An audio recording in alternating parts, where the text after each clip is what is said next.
guys! Hey guys! We're back with another Supergirl review, this time reviewing Supergirl Season 2, Episode 7, titled The Darkest Place. If you haven't seen it yet and you want to avoid any spoilers, skip this video and come back later, because everything we say from this point forward is going to be a spoiler.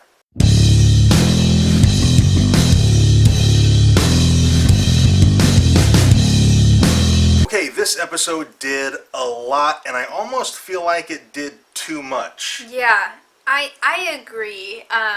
There was a lot going on. There was like 3 major stories and then 1 minor story, and it just felt like too much for one episode. Yeah. The big one is Supergirl got captured by Cadmus Labs, and there was a little Easter egg there.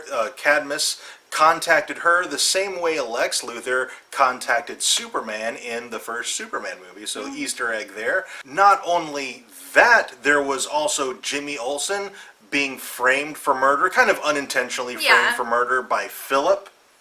And we had the White Martian and Martian Manhunter argument, fight, subplot going on.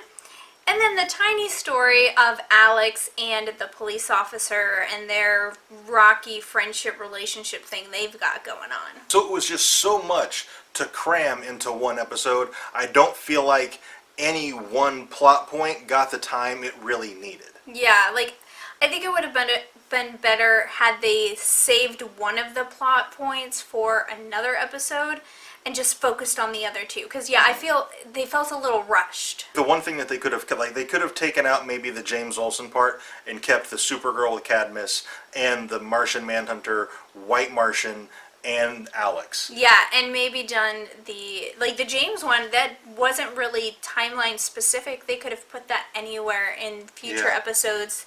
I mean, they even would have saved that until after the crossover, actually. Yeah, or they even could have broken it up into small pieces and had it be a minor story, like Alex and the police officer. If it was a minor plot through every single episode for, 5 or 6 episodes in a row, that would have been okay as well. And there was all kinds of other little things throughout this episode. We find out that the real Hank Henshaw is still alive, and he is now Cyborg Superman. We find out that Jeremiah is still alive and at Cadmus. Yeah, and it wouldn't surprise me if he was also a cyborg or some form of non-human, like they've been experimenting on him. And Mon-El is starting to look at Kara as a potential love interest, which I really hope they don't do. Yeah, me too. It's kind of cliche. Like we said it from the very beginning, just have it be student-teacher or just friends, colleagues. Don't go the romance route, and it looks like that's the route they're going to be taking. At least on his end. I hope she shoots him down. That's where I hope they take it. Yeah. But then also regarding Mon-El, something occurred to us while watching this episode is, what if he wasn't a palace guard like he said? What if he was the prince? Yeah, what if he was the prince? That would explain why he last can't episode fight very well. he couldn't fight. He ran in and got his ass kicked right off the bat. That would explain that. Yeah, and he's mentioned a couple of times in this episode that he was a coward and that he was scared. And then he had said to Kara, there's something I need to tell you, and then they were interrupted. And I'm like, I think he's the prince. I think he made up the story to make himself sound not as cowardly as he actually was. Oh, and then of course Cadmus Labs took some of Supergirl's blood so that Cyborg Hank Henshaw could go to the Fortress of Solitude and find information on Medusa. Now Medusa, if they're drawing from the comics at all, is primarily a Wonder Woman villain.